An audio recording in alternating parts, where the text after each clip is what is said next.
Mes frères et mes sœurs, je vais m'intéresser maintenant au premier axe ou bien au premier côté dans le triangle, celui qui lie l'homme à sa femme, ou la femme à son homme. J'ai choisi certains versets qui abordent ce sujet-là.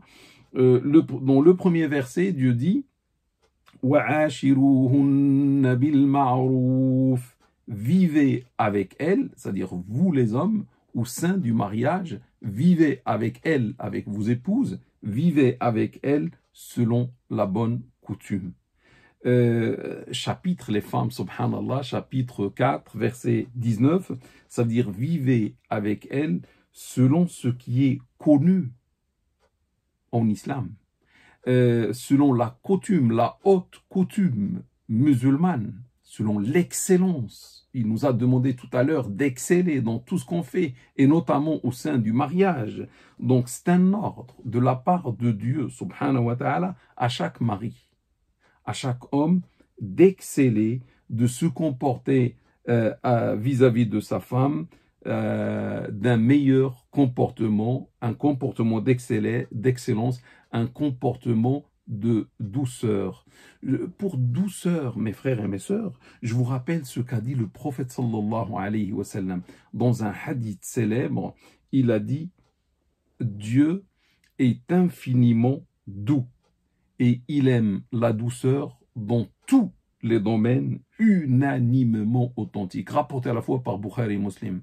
Dieu est infiniment doux. Et alhamdoulilah pour nous tous et toutes que Dieu est doux.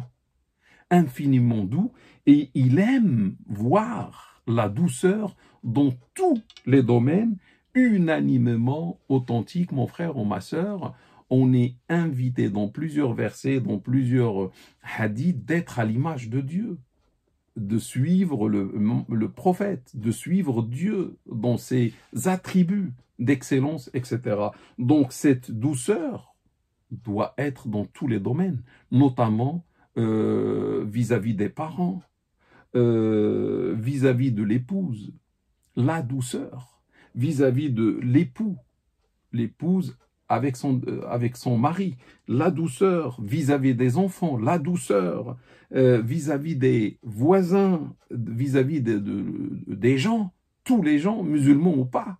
Le prophète sallallahu alayhi wa sallam dit dans un hadith, il parlait avec notre mère, son épouse Aïcha, que Dieu l'agrée, Ya Aïcha, ou Aïcha, sois douce, ou comporte-toi avec les autres selon la douceur ou avec douceur, car Dieu, quand il veut du bien pour les gens d'un foyer, il leur fait entrer la douceur, il leur apporte, il leur accorde la douceur.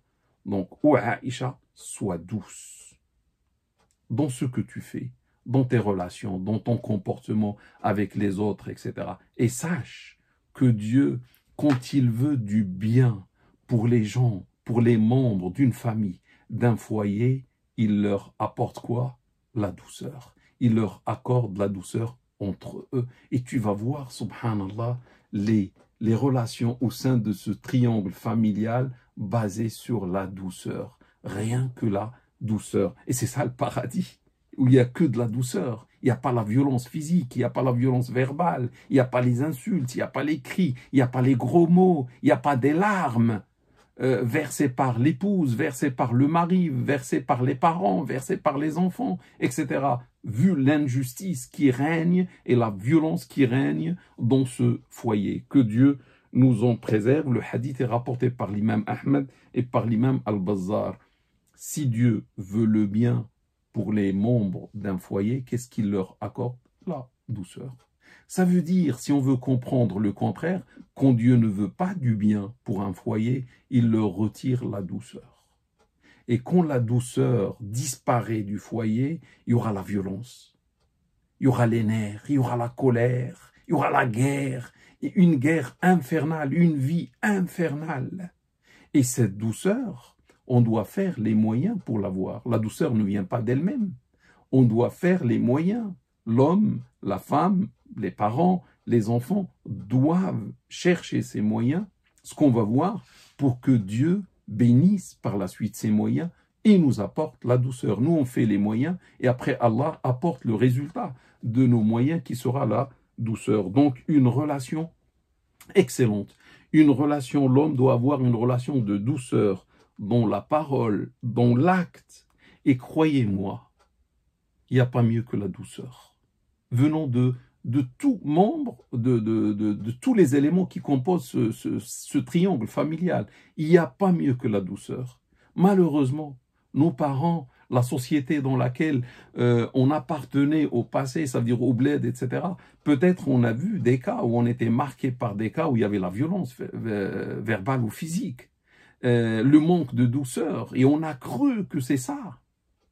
Pour gérer un foyer, il faut cette violence-là. Il faut, mais Dieu nous dit le contraire. Si on veut être croyant, si on veut être musulman, si on regarde les textes, c'est le contraire. Ça veut dire ces gens-là qu'on a vus et qui nous ont influencés peut-être étaient sur l'erreur, n'avaient pas raison du tout que Dieu leur pardonne. Et si on comprend, on ne doit pas suivre les autres, on doit suivre plutôt Dieu et on doit suivre le messager de Dieu, salat et salam, si on veut avoir un paradis dans cette vie ici-bas. Donc sans aucune grossièreté, sans aucune dureté, c'est ça ce que Dieu demande. Et vivez avec elle selon la bonne coutume musulmane, de la douceur, de l'excellence, etc. Dieu n'a pas précisé la méthode, n'a pas donné une méthode précise. Il a laissé le champ ouvert.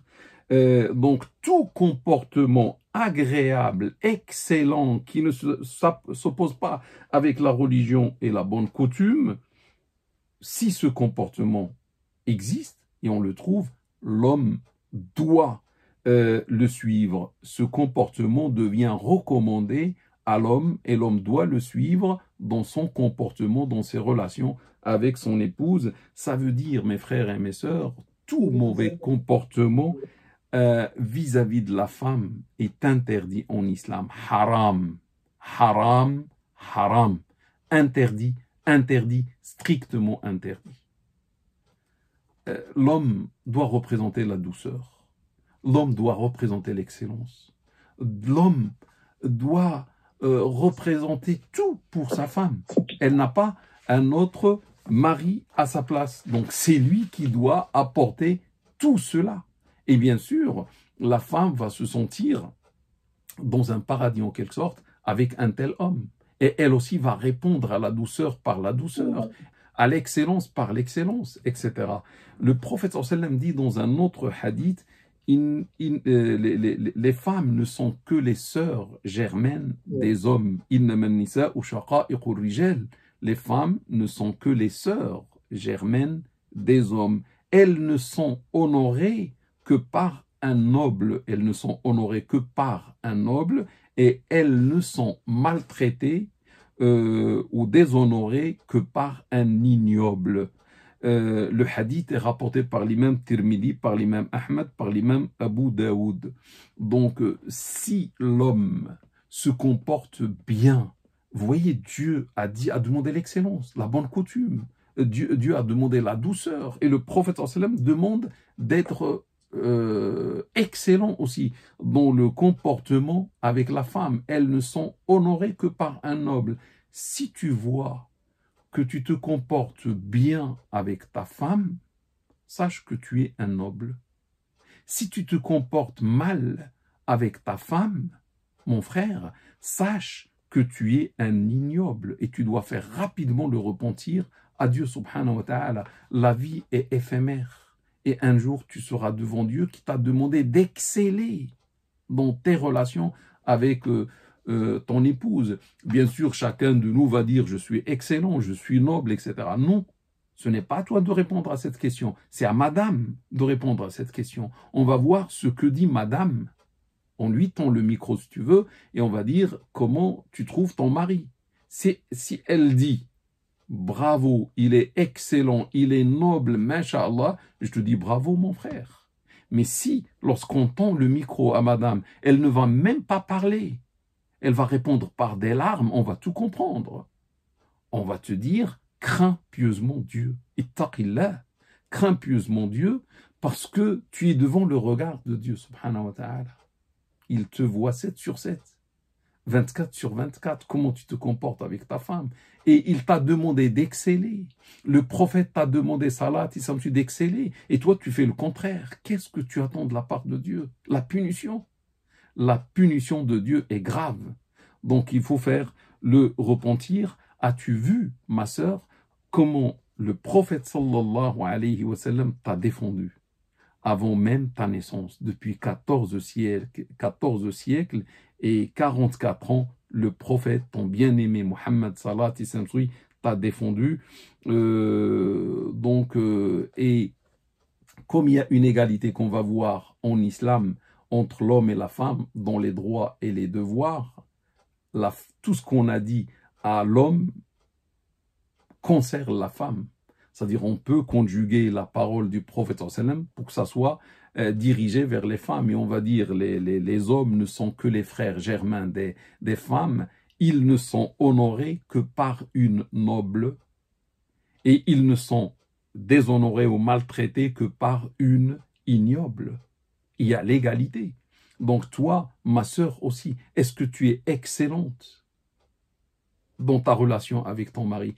Parce que ce lien-là, ce pacte énorme qui lie les deux, doit être excellent dans l'aller et dans le retour. On ne peut pas avoir seulement un homme qui excelle ou seulement une femme qui excelle. Les deux doivent exceller.